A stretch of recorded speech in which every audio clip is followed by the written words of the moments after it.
Hey Neal, Steve Ellison. Yes, good to hear you too. Hey man, do you remember a couple weeks ago I asked you if you might be interested in going on my YouTube program and talking about that lady painting that your mom painted all those years ago? Would you still be into doing that? Cool, awesome, great. Tell you what, I'll call Carolee because I know she has the painting, and I'll see if she's agreeable to be our hostess. Oh, this will be fun. So yeah, I'll be in touch with you shortly. Howdy. Hey Neal, what's up? Oh, not a whole lot. All right. Until I met you. Ready for a little trip? Yes. Here we go. Okay. We'll go see our painting at Carolee's. So Neal, you're like the Reno history guy. How did you get to be the Reno history guy, and how do I get to be one? Well, it helped to be born and raised here. Yeah, sure. A whole lot of the things are true stories about what happened in a very unique city. In fact, it was a town at the time. When I was born, there was 25,000 people. 25,000 people? 25,000 people in Reno. That was in 1939.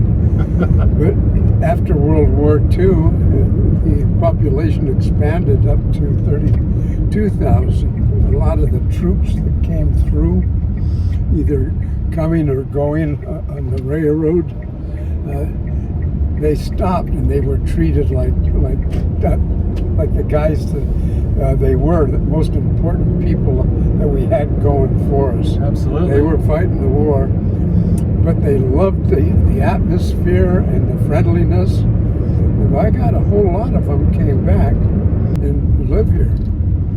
But Nice. I've told people on all of the programs that I've done that Reno, all through, up until about the mid-70s, to late 70s, I would probably be more accurate, when the MGM and Circus and all these other casinos decided to come up. Things changed in a big way. And then your mom, did she start painting at an early age, or? Way back.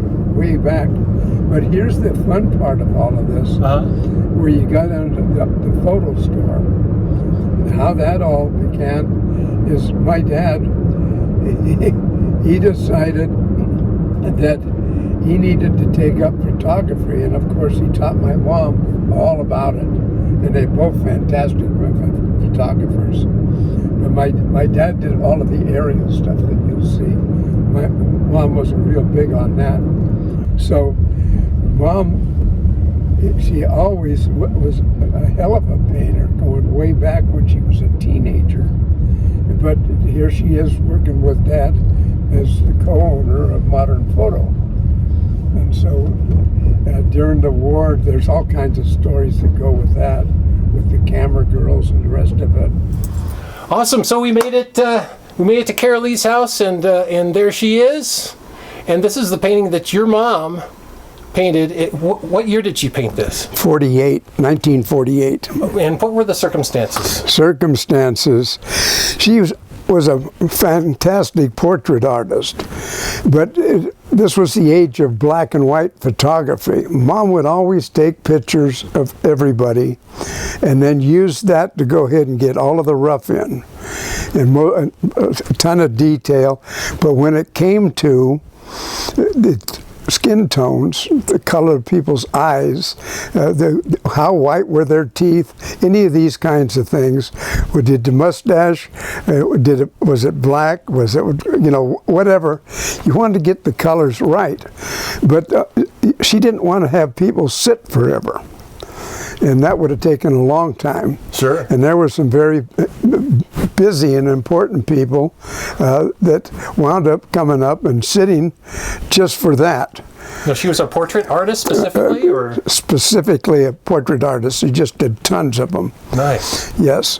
And this one particular commission with Liberace, he came up and he got the visit with him and his brother George and all, and that was what it was for. He sat in the basement studio my mom had up at Ridgeway Court, 1260 Ridgeway Court.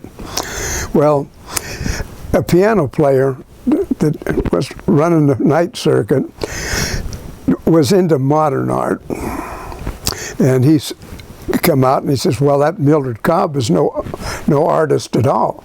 She has to use photographs.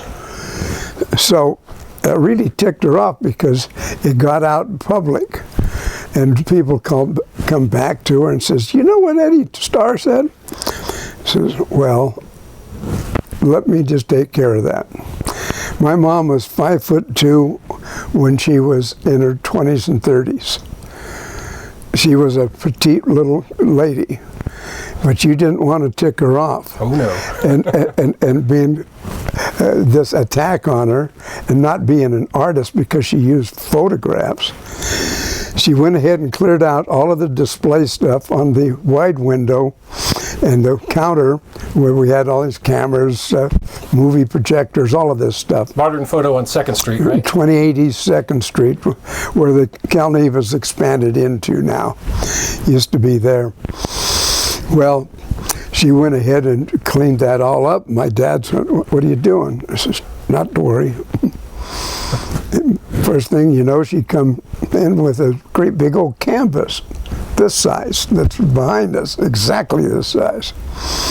Sets it up on an easel, she drug up there, had just enough room for her stool, but she had this thing swung so that people walking by could see what she was doing. In the window. In the window. Wanted everybody to see this. And so when she first started off, very few people, you know, what is she up to now? Well, that's not interesting. You know, it's part of a skeleton or something. Well, with the charcoal pencils, she did a complete skeleton from memory. No pictures, no nothing. And when she was done with that, that took a couple of days because she was into detail. Detail was very important.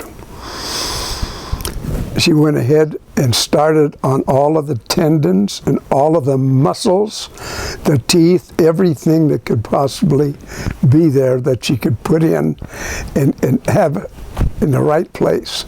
So if we were to x-ray this painting, you could probably go and see every layer? It's 3 layers thick. Wow. The skeleton, and then all of the muscle and the tendons and everything.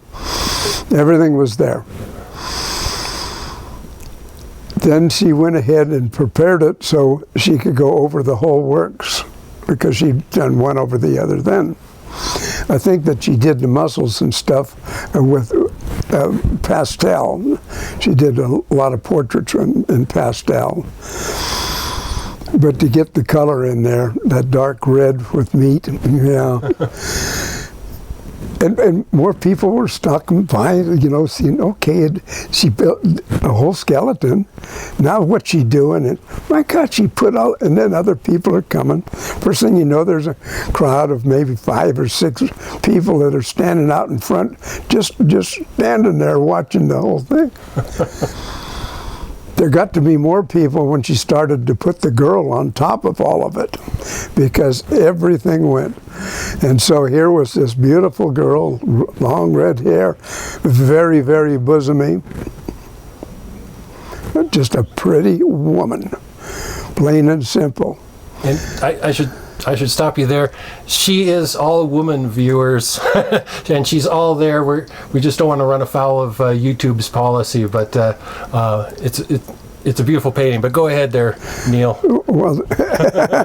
Well, you notice we had to cover up anything that might be offensive, but in the artist view, this was a woman. Period. End of report. You weren't going to mistake her for anything else. Well, when she completed it, she got down off of the stool and she walked out in front of this crowd, and the bird. This is for Eddie Starr. I mean, you didn't want to tick her off. I'm telling you. Yeah. Oh my gosh. So that's the whole story. And how long did she leave it up in the window? then what happened? I have no idea. This is back in 1948. I was 9. You know, so. Well, what happened to the painting between then and now? Well, it was up at the house. It was on display at the old Reno Little Theater up on Sierra Street. It was part of a couple of other different exhibits that she had.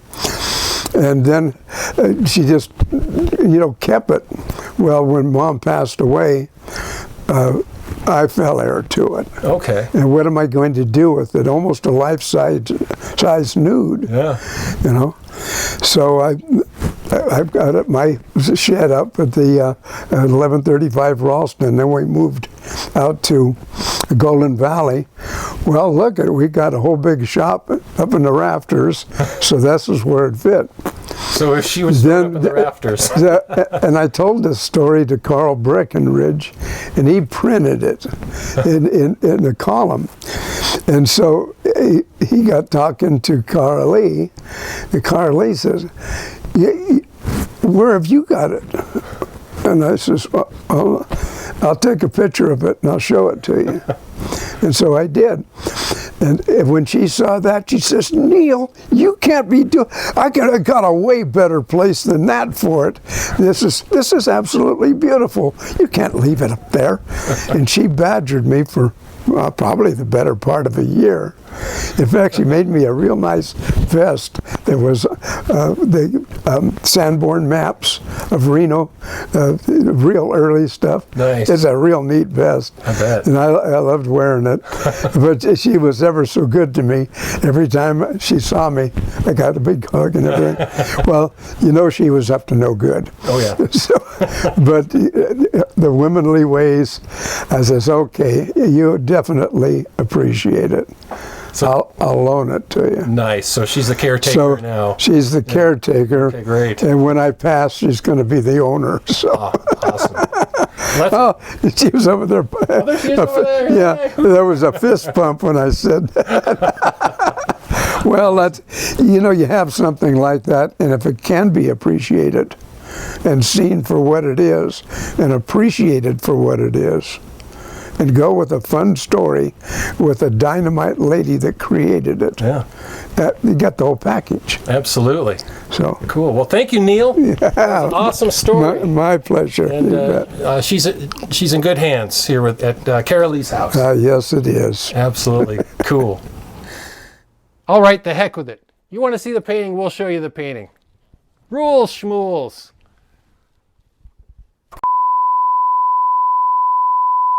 All right, I hope you enjoyed our little history lesson with Neal's mom's painting, and I'm glad we got to show you the whole thing. Thanks again for joining us, Neal. That was a great fun. It was my pleasure. Absolutely. It really absolutely. was. Memories. Absolutely. We're here at the Flowing Tide Pub, and we're enjoying a Deschutes Fresh Squeezed IPA. I love me a good IPA. If you haven't clicked that little subscribe button, please click it. It lets us know that you're watching, and you'll be notified of new episodes as they come down the pike.